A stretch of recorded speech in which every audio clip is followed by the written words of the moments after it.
Welcome to Conversatio, the Belmont Abbey College podcast. This podcast aims to form and transform our community so that each of us can reflect God's image.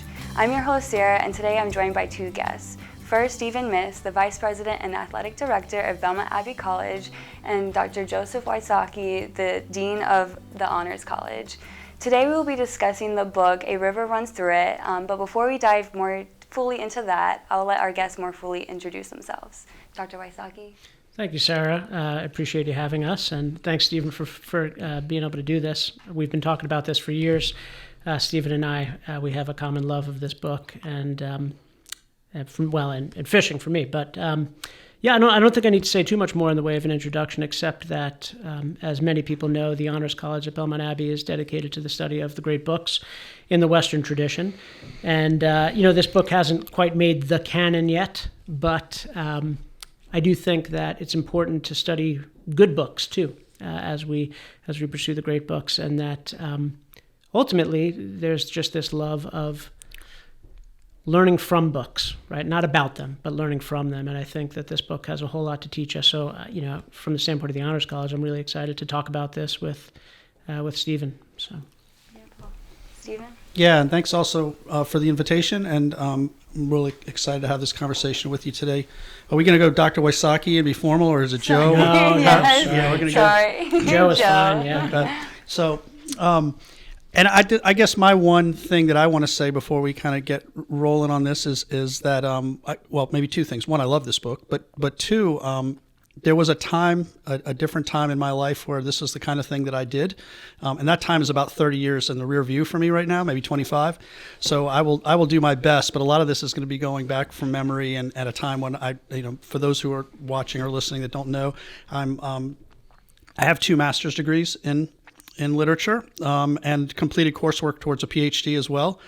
So I used to kind of do this, but anyway, so that's all I kind of want to say. And obviously for us from the Department of Athletics perspective, formation development is, what we're here for, as everyone on this campus is. And so we're really thrilled to be part of that process. And we think that, we do that through the physical lens primarily, but then obviously we get engaged in the mental and the spiritual lens, just like Dr. Wysocki or Joe would start off with the mental or academic lens and work in those other two. So I think this is kind of cool that we're collaborating and having this conversation today. Yeah, and just to lower the stakes, but I think you're going to do just fine, Stephen, is I'm not an English, that's not my background. I studied political science. My hook into this book is that I love fly fishing, right? And so it actually starts with kind of in a funny way, it starts with the physical aspect for me. I love to do what is done in this book, and that's kind of what drew me to it. So we are non-experts talking about this, but yeah. I love that. Thank you both so much for being here and having this discussion. Stephen, if you wouldn't mind just kind of sharing a summary, a little bit more about the book, A River Runs Through It, just so everyone can kind of fully understand what the book is about. Yeah, I think one of the things I love about the book actually is the whole narrative of how it came to be. And so it's very, to something my kids might say, it's very meta. So the author of the book, first of all, Norman McLean, doesn't even write until he's 70. So he grows up in Montana, and he is the son of a Scotch Presbyterian minister and his wife. He does have a brother. I mean, this is in some ways autobiographical, the story. He goes off to Dartmouth after working in the U.S. Forestry Service, and he actually is the editor of Dartmouth's equivalent of the Lampoon at Harvard, and that's called the Jack-o'-lantern. And the editor-in-chief, interestingly enough, to follow him is a guy named Theodore Geisel, who most of us know as Dr. Seuss. And according to McLean, he's one of the craziest people he ever met. So it's kind of interesting side note. But anyway, so after that, he eventually marries Jessie, who's one of the characters in the book. And they move to Chicago, and he becomes a professor at the University of Chicago. And he has a long, illustrious career as an English professor at the university. And it's not until he retires that his children convince him to write down some of the stories that he had told them when they were younger. And so he's 70, and he starts embarking on this journey. And he actually submits A River Runs Through It and some of these other stories to Knopf. And I'm going to share with you a little communication that went between the editor at Knopf after they rejected it, and then later the novel actually came. Oh, well, not we'll talk more about what the genre it actually fits into, but the text itself gets published. And so this is 2 or 3 letters after being rejected by Alfred A. Knopf. Maclean received a letter from the senior New York City editor asking whether Knopf could, quote, have the privilege of getting first crack at Maclean's next book, unquote. And Maclean wrote back, "If it should come to pass that the world comes to a place when Alfred A. Knopf is the only publishing company left, and I am the only author, then there will be an end to the world of books." So kind of shows you a little bit about Maclean's humor and how he thought. Also, he's a old, rugged frontiersman kind of person and holds a grudge. But in 76, A River Runs Through It is published. And it's the first ever work of fiction that the University of Chicago Press has ever published. And it's a very esteemed press, right? It's at University of Chicago, its English department. These are all pretty prestigious. And so for them to, again, one of their own, but to put out their first work of fiction is a statement. And I think also it's important to note, too, that one of the readers that reviewed the text before it was published for Maclean is a woman named Marie Broff, who was the first fully tenured professor in English at Yale University. So kind of just an interesting kind of little background to this. And then Robert Redford finds out about this in 1981 talking to a friend. And so he gets excited and he ends up meeting Maclean at Sundance in the mid-'80s. And they kind of have a conversation. Maclean is a little distrustful of Hollywood types and doesn't really want his work of art to be, we said we weren't going to use this word a lot, but I'm going to use it now, bastardized. Mm-hmm. And so he meets with Maclean 3 times in Chicago over the course of 6 weeks and tries to get him to warm up to him. Then finally they decide, all right, I'm going to write the first draft of the screenplay. And if you feel it's acceptable, then you're out. And if you don't feel it's acceptable, then you can pull the plug on the project. So obviously Maclean approves that draft. The sad part of the story a little bit is that Maclean passes in 1990 just as filming is about to start in Montana. And so he doesn't see the filming. He doesn't see the film come out, obviously. Redford, actually, interesting in his kind of forward to the most recent publication or edition of the text, says that it might have been for the best thing because he don't know if Maclean could have handled the public, what would have gone with promoting a movie. But anyway, so the movie comes out in 92 and it wins the Oscar for cinematography. I think it's up for best score. It's up for original music. It's also up for screen adaptation. So anyway, it's a huge hit, and Brad Pitt's in it, and a lot of people know it for that reason. And I think I can't recall for sure, I don't know about you, Joe, but I think the first time I encountered the text was actually the movie. Normally, especially if you talk to a academic type or an English type, they're going to say, oh, I read the book and the movie's garbage. But I think I saw the movie and was so blown away by the language in the movie that I immediately had to go read the book. And then I would argue that the book, they're both different. They're very different, actually. In fact, this would be one of those classics. If you wrote your essay on what you watched in the movie and turned it into the professor, you'd get exposed as you didn't read the book because they're not really correlated completely. But anyway, they both, I think, I think they both bring something to the text, or the movie, brings something to the text. And so anyway, that's a quick overview of maybe the history. In my mind, it's a little bit, I romanticize it in my mind a little bit like Hemingway walking around Paris with his first novel in a satchel that he ends up losing on a train. And so it's kind of has its own life, whereas this text a little bit for me has its own life too, the way it came about. Yeah. Beautiful. Yeah. Well, I guess I feel like within the text, I've kind of glanced through it, so you guys have a lot more knowledge than I do. But there seems to be a lot of parallels throughout the book itself. Would you guys want to perhaps touch on a few of these and share with me what those might be? Yeah, so, it seems to me that you can always start when you're talking about a book, especially in a broad and general way, or really anytime you start with the title. Like titles mean something. Mm-hmm. And I haven't really put my finger on exactly the importance of the title, right? And I've been thinking through that. So maybe, but it does seem that there is this constant discussion of the relationship between rivers, books, and lives. So somehow these things are related for Maclean, and he's exploring kind of the relationship between a river, a book, and life, and along with that sort of water and words consistently come up. And so, so we have this book here. It is a book about, that's tied to Norm Maclean's and his brother's life. It's not exactly, Stephen can talk more about the genre, but right, it's tied to their lives. It's tied to a river and water and fishing. And he seems to be exploring some kind of interesting philosophic questions there. But questions about life and happiness and death. There's some really interesting passages on death and knowing one another and knowing a river, knowing the life of another, knowing another's soul and the difficulties in being able to do all that. That's just kind of the questions and tensions on, in my mind. I don't know, Stephen, if you have thoughts about that. I guess where I go with this a little bit is you start off with asking, is this a book about fly fishing? Mm-hmm. Is this a book about religion? Mm-hmm. Is it a book about the religion of fly fishing? I think there's a lot of ways you can go with that, but for me, I kind of come back around to this really is a book about grace, a book about redemption, a book about the ephemeral and fleeting nature of perfection, which I think Maclean kind of sets, and again, I'm going to commit the faux pas throughout because of this being funky of talking about authorial intent, which you're not supposed to do, and all that kind of stuff. But I do. My school of thought does allow that, so it's okay. So maybe I'm in good company then. In this particular book, it's hard not to do so because it is fairly autobiographical in ways. But anyway. We'll talk about genre later. I think the thing for me is that it's this dynamic.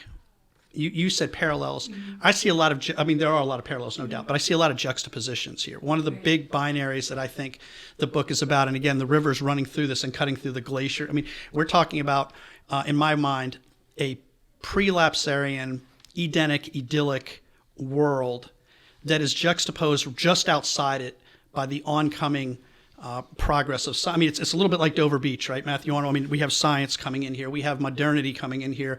When you go to Great Falls, when you go to Missoula, it is a very different world than the Blackfoot River. Mm-hmm. And these two brothers, along with their father, who are the primary figures in the book, as well as some other, his brother-in-law and some other folks, they're in these two worlds. And they have to navigate these two worlds as one person and try to make sense of these two worlds. And I think it's challenging. It's challenging to see Paul, and we'll talk a lot more about this, I'm sure, Joe, but Paul is this messianic figure when you put him in the river. When you put him in town, he's about the complete opposite of that. He has he's a Greek tragic flawed figure in town. So anyway, I don't know where we want to go with this, but because it kind of gets big quick if it opens up. True, No, just your remark about fleeting perfection and human activity and its ability to approach perfection in the midst of our fallen nature. I'll bring a few passages out before as we continue through this, but there's just this great passage early on, first couple of pages where. Norman's reflecting back on this and this sort of perfection that one can get through, the rhythm of fly fishing, approximating the natural rhythms of right, as you say, sort of prelapsarian nature, but then that has to sort of overcome the ways in which our fallen nature, us, the doers of the fishing, is. Anyway, let me read this passage, and then it's beautiful. As a Scot and a Presbyterian, my father believed that man by nature was a mess and had fallen from an original state of grace. Somehow, I early developed the notion that he had done this by falling from a tree. As for my father, I never knew whether he believed God was a mathematician, but he certainly believed God could count, and that only by picking up God's rhythms were we able to regain power and beauty. Unlike many Presbyterians, he often used the word beautiful. I love this passage, right? That somehow there's something mathematical, but it's not mathematical in a cold and sort of, modern mechanistic way. There's something sort of beautiful about this rhythm. It's beautiful. My wife and I, she's a mathematician who studied great books as an undergraduate, and I could never understand it, but she'd talk about math. And not in a way of like its usefulness. She'd always say, these mathematical proofs are beautiful. And I'd go like, what are you talking about, right? And but you get it, right? There's this sense of like the orderliness, our fallen state, and then our attempt to constantly re-grasp that. And one can kind of romanticize fly fishing doing this, but she'll say it to me all the time. I go out there on my own without any friends, and most of the time I don't catch much or anything. What is it? I could do it for hours, just back and forth, right? That 4-count rhythm that he's talking about. Yep. And there's something about it, right? Anyway, yeah. Yeah, and there's and the next page there's this really interesting passage where the father just the father who's insisting on order and this rhythm. Is he just some sort of tyrant who wants to, restore, another brick in the wall, English schoolboy, discipline? And there's just this great line. His father, is pushing this 4-count rhythm, this way in which you fish. And there's this great line that his son says, right? If our father had his way, nobody who did not know how to fish would be allowed to disgrace a fish by catching him. Right, so like if you got lucky and you were just really good at it, somehow you weren't doing it right. Like you need to perfect this thing, this order. I don't know. I just find this to be an interesting passage. Yeah, but I really love the line of it is an art performed, right, in a 4-count rhythm from 10 to 2. Right. And even that, if we start talking later at some point about the poetry of the language, like actually that language, if you parse it, is in a 4-count rhythm. And so there's so many, and this is the thing too. You got to. I mean, again, I'm maybe superimposing onto the text some things, but I sit there and go, this guy studied and taught English his entire life. Within the first 5 paragraphs, he's mentioned true, good, and beautiful. That's, to me, there's no, and again, I'm making the mistake of authorial intent, but as the reader, I'm going to sit here and say, well, wait a second, he's definitely knows what he's doing. This is a craftsman. This is not somebody who fell into it and got lucky, he knows what he's doing. And so we're having a contemplation of the true, the good, and the beautiful. And therefore, to Joe's point, like when we start talking about the art, we start talking about the grace, we start talking about the craft, we start talking about, redemption is not even possible in the language that's being used in the text without these things. And then we start using this and extrapolating about how do you create art? How do you create literature? How do you communicate with another person and convey meaning? And I think that's one of the biggest things in the whole text that's underneath. When we talk about what's under the water and what's under the rocks and how does that all work? The last paragraph, which I'm sure we'll talk about, which is brilliantly written. You're starting to talk about communication, conveying meaning. Can I connect with another human being and really understand and have them understand me? And I think that's what Norman is chasing throughout the text, and what he keeps reaching out to Paul and can't quite grasp it. And that's the haunting for him that he's talking about later is, I never really knew my brother. Yeah. I never really knew my father.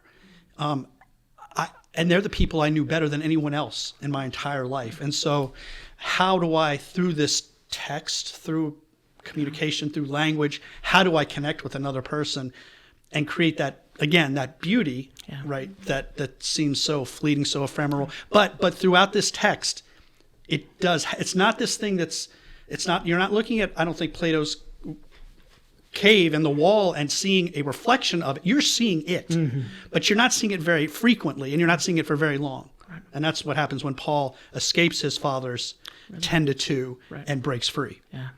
And it seems to me, the question of human freedom is so important in the book, right? And I mean, even before that scene where Paul, the great fisherman, who's like the great artist, who can kind of take the tradition he's given, take the rules, and then go beyond that. Like you need those rules, and then you move beyond it. But even in that first line, it's a 10 and 2 rhythm. And then he says, but it's not quite. What does he say? The father, it's not quite 10. Right. It's closer to 12 than 2. Right. Yeah. And so you kind of go, oh, there's something of in it when it comes to this human, right? The river's natural, the fish are natural. You're using these flies to make it lock natural, but there's something human in it that's not quite exact. And I mean, this is when we start getting in. There's this great passage where, he looks at a dead river. Maybe we can talk about that. Yeah. Right? This dead river, and from the surface it looks smooth, and then underneath there are all these violent and jagged turns and things. But yeah, anyway.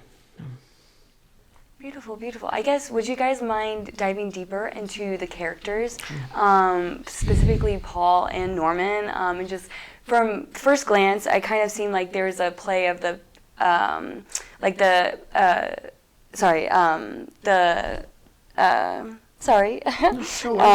prodigal son parable. I didn't know if you guys could kind of bring that, if that has any play in this at all, or if you guys wanted to touch on that. I think it is in play. I would say that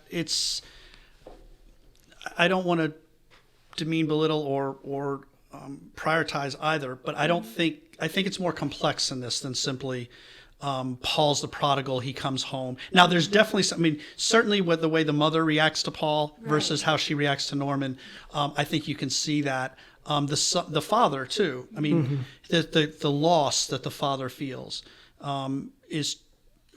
But I think there's more...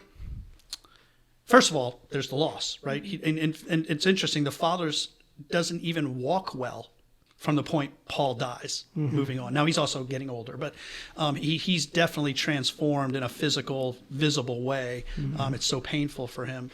But I think that the father and Norman have a connection that's different.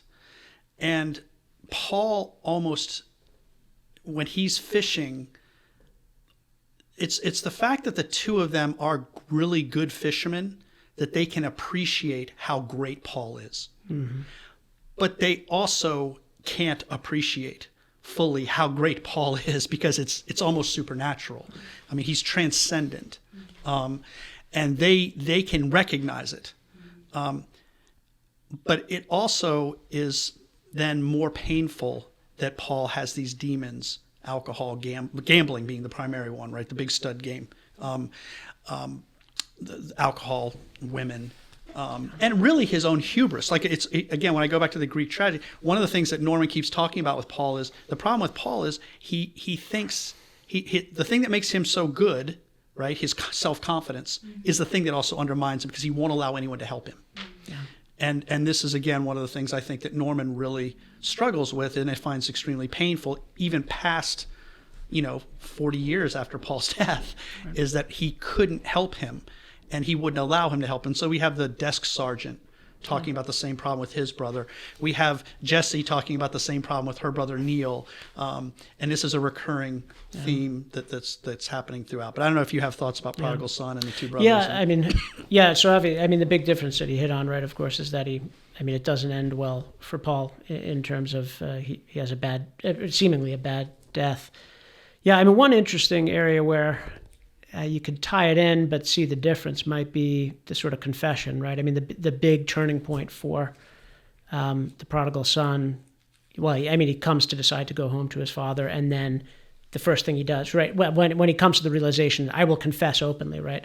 He says to himself first before he does it, right?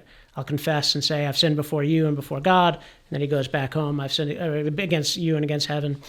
And he does it.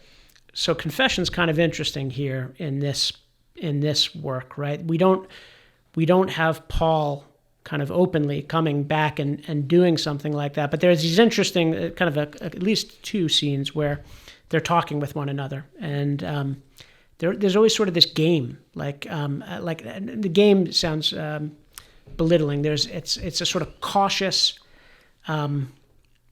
back and forth with the two brothers. And Paul, who's a reporter, is always sort of telling these stories about these misdeeds of these people out there, and Norman suspects that Paul is talking about himself, right? That he feels sort of morally bound in some way to confess his deeds to his brother without actually saying that it's him, and that raises kind of some interesting questions for me. Why is it that Paul can't talk about himself? Is it a sense of shame, but he still wants to, feels that he has a need to confess? Is it, that he doesn't want to burden his brother? I don't know. You have thoughts about why is it that why can't he be open? I don't know. Well, I think it's the household to some extent. It's the upbringing, right? They are brought up. you read the opening lines of it, and they say, there was one day a week that was devoted to this one thing, and that was religion. And that's why we keep coming back to, like, the first line of the book is that there's no clear line between religion and fly fishing in his family, right? And so that's not belittling religion. That's saying these two things were so important it was really hard to distinguish between them, and one became the other kind of thing in a way. They maybe going back to the river running through a concept. So it's such a significant, central, integral part of their lives and his upbringing that Paul, I think, is fully aware that he is letting the family down in a way, letting himself down in a way, letting his brother down in a way, and he can't seem to control that, which I'm sure is intensely painful for Paul, to not be able to break free. Ironically enough, he can break free on the river, but he cannot break free from his vices or his foibles in town. And this is kind of the way it's reductive, but I just kind of think of these two different settings and how he's very human in one of them, and he's superhuman, messianic in the other one. But again, I think it's interesting, though. McLean kind of, again, this is sort of, Norman's much better in town as a functioning human being, right? The father and the mother are kind of away from reality in a way. And they've made choices to do that, and I think some of that has to do with religion as well, and their faith and their commitment, and it's a positive. I'm not trying to present that as anything other than that, but I think Paul struggles with a lot of. I mean, he's not unaware, and he knows when he interacts with Norman that on some level Norman's attempts to help him is judgment, is pity, and it's also Big Brother. It's another dynamic of this sibling, piece. There's some Cain and Abel in here as well as possibly just not just prodigal son. So beautiful. I guess you had mentioned earlier that there was some debate as far as concerning the genre of the specific title. Could you dive deeper a little bit? I don't know if that? there's debate, but I would say in my mind, right? So this is called a novella all the time, right? And so, but if you read the text, right, there's no chapter breaks. There's really nothing but paragraphs, and it just runs. It's one straight through, right? So to me, and then when I read the language, right, really this is why this book is important to me, is the language of it. Yes, thematically it's brilliant and gets into great depth, but it's to me the language that I read it. Joe and I talk about this all the time. That he'll tell you later. There's a line in the book that he almost cannot not tear up now, and he's read it 5,000 times. Like, I've read this thing so many times, but I'm telling you, I'll just share this with you real quick. There's this one piece here that every time I read it, like the hairs on my arm stand up, and this is the penultimate paragraph, halfway through. Then in the Arctic half light of the canyon, all existence fades to a being with my soul, and memories and the sounds of the Big Blackfoot River, and a 4-count rhythm, and the hope that a fish will rise. And to me, every time I read it, you can probably hear a little bit of emotion in my voice right now, and so it's this concept of, to me, and this may be too much, but it's a moment where you are one with Christ. You are present, fully present, and when the fish rises, the feeling for a fish, and I don't profess to be a very good fisherman, but I have had this experience, right? That it's the moment when the fish hits your line, that you are now one with everything around, and that's kind of what he's getting at in the text oftentimes, is how there's this oneness, there's this pure presence.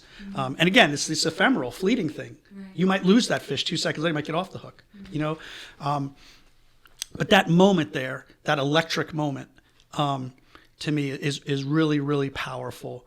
And so I come back to the genre thing, right? This is an epic poem to me. I'm not trying to say it's the Iliad or it's the Odyssey or it's the Aeneid. I'm not saying it's the Fairy Queen. I'm not saying it's Paradise Lost or Divine Comedy. But I think it's an epic poem. But it defies those conventions as well. Like if you try to apply all the, I mean, we probably could sit there really quickly and say, well, yeah, but it doesn't meet the criteria on this, But I think it defies genre, quite frankly. It's not, to me, creative nonfiction, even though I don't know if anybody even used that term yet when he was writing this way. Like I think that, to me, I remember that term coming into vogue like in the 90s and 2000s. Maybe it was prior to that and I just wasn't aware. But anyway, and it's not an autobiography. It's not biographical technically either, because there's a lot of liberty taken here. There's a lot of fiction in the text relative to what we know happened. Like Paul dies in Chicago in real life. So he does go with Norman to Chicago. In the movie, he never leaves Missoula, or the area. In the book, he does. He says he's never going to leave either. Right. But he does in real life. So anyway, I just think I come back. The reason I want to make this statement about it defying genre is really because I want to emphasize the fact, and probably the reason that I brought the Yale professor up earlier, she was a poet, and if you read McLean's foreword his acknowledgments, to the text, he talks about her at the end and basically says, if you read what I wrote early and then you read what I wrote later, you'll see how much attention I paid to the lady from Yale when she told me to stop writing my things just so factually and simply. But she's like, you left out all the poetry. Yeah. And so anyway, to me, it's a great work of epic poetry. And it's amazing to me how over 100 and roughly 15 pages, it's sustained. Like how the level of the language is so moving, in my estimation, throughout that entire 115 pages. It's really powerful. It's quite an accomplishment. Yeah. And again, to me, it's like, hey, this is like the one thing this guy wrote. It's not the only thing he wrote technically, but it's the one thing everybody knows. And he didn't write it till he was in his 70s. And it was almost like he waited his whole life to write this one brilliant thing, Yeah. Yeah, it's interesting, as you mentioned, that he writes when he's older. And again, we're not supposed to do this maybe, but tying his life to the work. But, there's this, it seems like there's this sense that, there's this problem of knowledge here, right? Of knowing another person, right? And especially knowing someone when you're in the midst of it, right? Like when you're in the middle of the life, when everything's going on.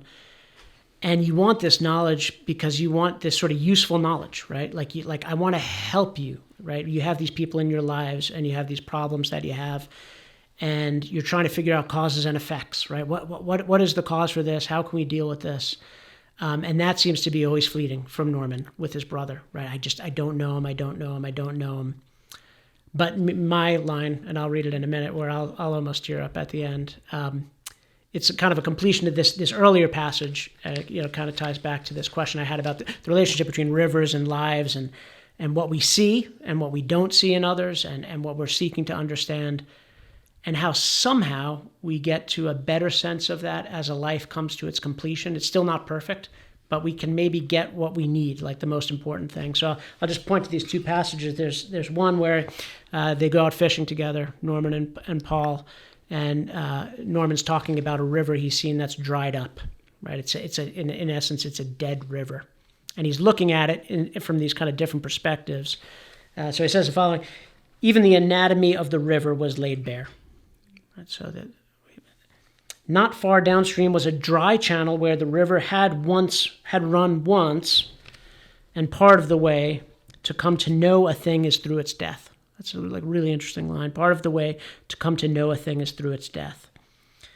But years ago I had known the river when it flowed through this now dry channel, so I could enliven its stony remains with the waters of memory. In death, it had its pattern, and we can only hope for as much. Its overall pattern was the favorite serpentine curve of the artist sketched on the valley from my hill to the last hill I could get to see on the other side. So there's the artist's portrayal, right? Like we're trying to make a unity. We're trying to smooth out and tell the story of this river that we saw from the surface when it was full, right? And an artist tries to do this with life when it tells a story, but in the nitty-gritty midst of it, right, what we don't see. But internally, it was made of sharp angles. This is now you can see it at the bottom, right, that the water's not there. It ran seemingly straight for a while, turned abruptly, then ran smoothly again, then met another obstacle. Again was turned sharply and again ran smoothly. Straight lines that couldn't be exactly straight and angles that couldn't have been exactly right angles became the artist's most beautiful curve and swept from here across the valley to where it could be no longer seen. Right? So these underlying things that we can't see, that are hidden from us, there's this beautiful, we'll talk about the last line in a minute, this beautiful life above it, but we can't see the messiness underneath. And pulling this all together in the midst of it is almost impossible. So anyway, I mean, this ties to the last line. I think he's reflecting. I think this is tied to his brother here. I mean, the river that he's looking at, and what he's describing here is in a way his brother's life. You know, after Paul dies and he's murdered, right, and his father is trying to understand it, and he's trying to understand it. There's this conversation between the two of them, and he says. His father's asking him, do you know what happened? Do you know what happened to Paul? And he says, I've told you all I know. If you push me far enough, all I really know is that he was a fine fisherman. I don't know anything else. And then his father says, you know more than that, my father said. He was beautiful. Yes, I said, he was beautiful. He should have been. You taught him. And in a way, right, what we're seeking for, and there's this theme of trying to help people and not being able to. You want to know so you can do, so you can act. That's our human impulse. We want to fix things. But, as children of God, what we need to know, right, about one another, the most important thing is that these people are beautiful, right? That's not nothing. That is the most important thing, ultimately. And it may not make us feel good in the midst of it, when we're struggling to try to fix these things. But anyway, I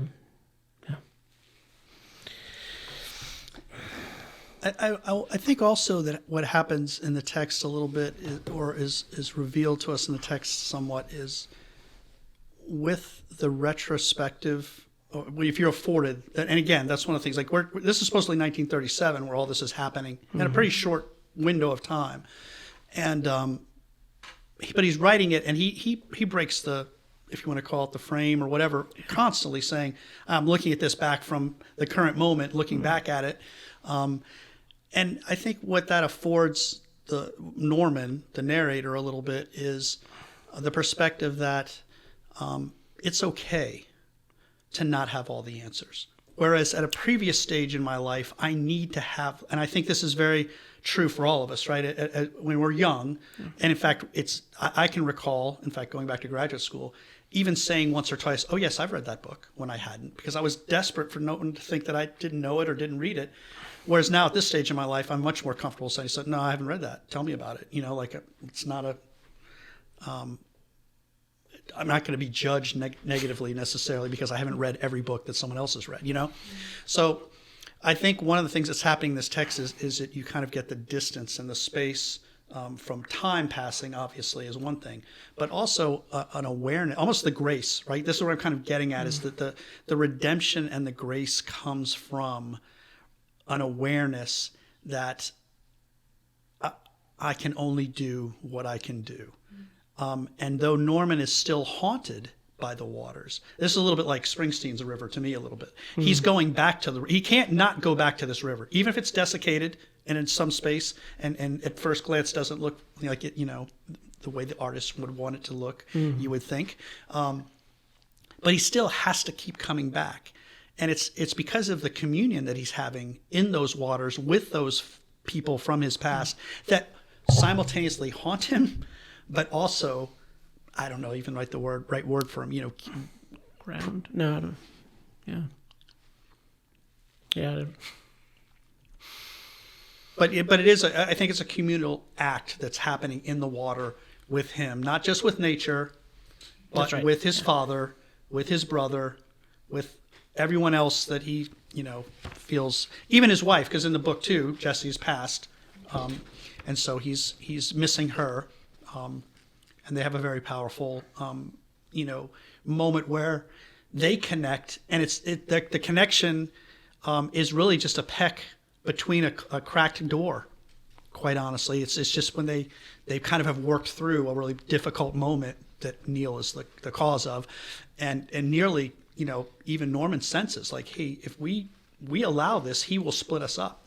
That's how powerful this moment is, and they work through it, and it's just a quick kiss, and she says, hey, go fishing with your brother. That's what you need to do, and let me take care of my brother, and go help we'll help each other, and very subtle. Yeah. Very subtle. Yeah. I also think there's a lot of humor. I mean, we don't have time now, but the book is brilliantly funny. And again, subtly so in many ways. Mm-hmm. Even like there's one passage where he talks about how in the good old days, he's talking about science and modernism and all this kind of stuff coming in, but he kind of does it with tongue in cheek, saying, there used to be a time where all the beer in the world didn't come from Milwaukee, Minneapolis, and St. Louis, and it was a much better time, And it's just kind of a very subtle way of kind of talking about a very big, or his father saying, it's been 500 million years, because it was, even the joke in the book is sort of, this was his father's concession to science, right? He wasn't going to strictly say that he believed that God had created the earth, but he had conceded a little bit, and maybe it didn't all happen in 6 days. Because you have to concede the ice age if you're going to love the river, because that's what the glaciers is what created the river. And so it's an interesting dynamic there too, of like, I called it earlier a idyllic, Edenic, pre-lapsarian world, but really, truly, it's probably more an antediluvian world. It's post-flood world, great flood world. And so, but how do you acknowledge that then? Because that didn't happen in the first 6 days. That's a problem from a religious standpoint if you're going to be really literal about things, right? But again, this is part of the breaking free. I think this is part of the communicative nature of language. This is part of the craft of writing, is all these things. These are all stories, right? And how really the whole point of all these stories is I'm trying to connect with my God, with my family, with myself. I'm trying to make sense of all these things, find meaning in all these things. And it's so darn hard. And again, so ephemeral, so fleeting. And so in the text, though, there's these moments where it happens. And some of them are quite funny, too. They're not all transcendental. Let's put it that way. Right. Yeah, it's interesting. It seems, as I think through, the faith element of this, and, I don't know where Norman MacLean sort of winds up on some of these questions, but at the very least, he seems sort of haunted by the question, right? Like haunted by, Flannery O'Connor, right? Haunted by Christ haunted South. There's sort of like a God hauntedness for him here, and from the beginning, right? The first line, or the first paragraph, where his father would take them fishing, and he would make them recite from the catechism, right? Yep. From the Calvinist catechism, right? Yep. And he would only make them do one question, right? It's like it's pretty close to the first question of the Catholic Baltimore Catechism. Yep. Right. But what is chief it? aim of man? Yeah, to glorify God and enjoy Him forever. Yeah. Right. And this always seemed to satisfy him, as indeed such a beautiful answer should have. Right. So it satisfies Norman. It satisfies his father. And then, I don't. At the end, there's this question about which came first, right? The water or the words, right? And and the word. So at one point, Norman's talking with his father, and he says, which came first, the water or the words? And his father said, of course, it was the word and the words, and then the flood, right? And then the waters. And he says, I think Paul would say it's the water, but actually his father says, no, Paul would say it's the words too. Yeah. Right? And so, and this is... Which is interesting, because he's more akin, right? Paul is more akin to his father's dogma, whatever, religious conviction. Right. And then Norman is, in this one instance, and Norman's kind of superimposes on his father, oh, well, you're saying the word because you're a preacher. Right. First, and a fisherman second. And that's why he says Paul would say the opposite. He said, no, Paul would not, because we both know how this actually works. And I think what's really powerful too is his concept about the raindrops and the mud and all that. But anyway, go back to what do you make of that? Yeah, what do you make of that last scene about? I mean, it's all things merge into one, that paragraph, right? Yeah, so here, we'll read it real quick and then try to talk about it a little bit. So and this is immediately after when I said the lines earlier about the fish will rise. Mm-hmm. So eventually, all things merge into one, and a river runs through it. The river was cut by the world's great flood and runs over rocks from the basement of time. On some of the rocks are timeless raindrops. Under the rocks are the words, and some of the words are theirs. I am haunted by waters. It's much better when Redford reads it. Yeah, that's right. Yeah. but it's really, really powerful. And I think one of the things, it's going to sound maybe like cop-out, but I think one of the things that's going on in here, for me at least, is, again, meaning, ephemeral, fleeting. As soon as I think I got it, I second guess it. And then I go back to it again. And what I've gotten better at, because I've read the text so many times, is I can see all the foreshadowing. And I can see the brilliance of McLean. Because when the most powerful image for the whole text I'm learning over time is not the river, it's the mother's metronome. That's the thing that's happening in this text over and over. And it's 10-2 on a 4-count rhythm throughout the whole text. If you go look for the word beautiful, it's just amazing how many times certain things keep coming up, how many things are foreshadowed, how many times we talk about I didn't know him, how many times there's I can't help him, how many different ways that's explored in different relationships. It's really, in the way I come back to a novella being a short novel, it's actually even shorter than it really is. He just keeps repeating the same things over and over again, which you could see again as, he's lazy or not very creative or whatever.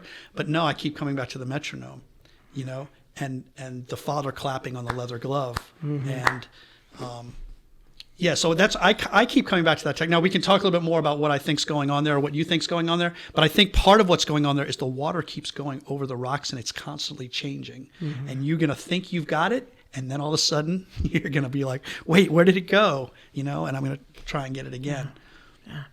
Yeah, I guess the question I always have is there something constant? Does McLean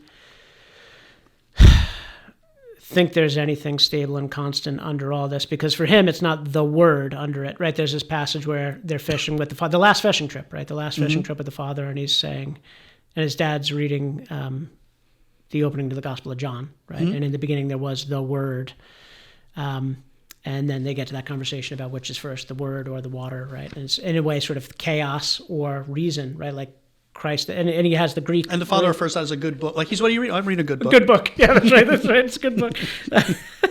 And he's talking about logos, right? That first that word, right? Of Christ as logos, as reason. And it's kind of funny. In some ways, Paul is like, you'd think he'd be water, not only because he's a fisherman, but because he's sort of chaotic, like, at the beginning of Genesis with the waters and the chaos, but he's not, right? But at the end, it's, for McLean, it's under the rocks are the words, and some of the words are theirs. I guess he's talking about the words of his, is what he has sort of like his father and his brother, is that what's rooted? Can he not quite make the theological commitment, to the word? But I don't know. Yeah. No, I don't, maybe, the way, again, this is always going to be individual. The way I read it is that it is the theirs includes Paul, includes his father, right. Certainly, right? I don't see him having struggle with being committed to conviction and belief in the word or God or any of that. I kind of see this as all inclusive. Like he's just like it's all of this, and the thing is, I don't. The struggle I think keeps coming back to I'm not sure I'm reading them right, or am I hearing them right, or am I hearing them all, or did I ever understand what they were saying to me? Is that even possible? But I think he knows it is, because I think he's seen in other moments in the text that there was that true connection. I mean, when his father tries to pat him on the knee, even though he misses, right, when Paul's catching that fish, that is a moment where I think that the father's saying, we're in the presence of right now, And he wants to share that with his other son. Yeah. But he's also human and flawed, and so he misses. What do you think the haunting is? Is it I could have helped? Is that the haunting? I made mistakes and I could have helped, or when he says he's haunted by the I think on one level for sure, there's no doubt that he feels personal responsibility for Paul's death. Yeah.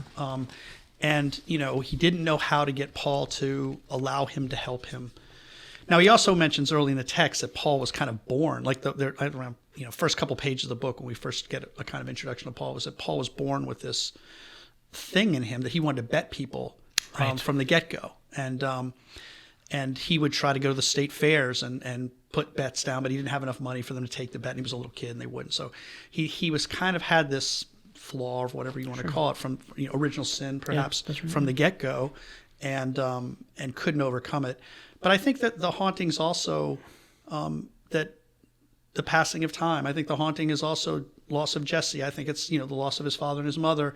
It's the loss of the ability to fish the big water himself that he can no longer do. Which his father kind of ruse early on, that he's, in fact, the father was almost like, I don't even know if I should go fishing with you too. As thrilled as he is that his sons asked him, he doesn't want to go in a way because he doesn't want to limit, especially Paul's ability to go fish the big river and the way that it needs to be done. So I think there's a lot of layers to that haunting, just like there's a lot of layers to the rocks and the glacier cutting through it and all that. And so the hard thing about this is I don't think there is I think this is art. We're talking about art, and I don't think there's an interpretation necessarily that's going to make us all feel that we have resolved or resolution. Thank you guys so much for this discussion. I feel like I've learned so much about this book already. Thank you for our audience for listening as well. If you enjoyed this episode, please subscribe and share with your friends on social. Conversatio is available through Spotify, Apple, and Google Podcasts. Until next time, God bless. God bless. Thank you so much for the opportunity. Thank you guys.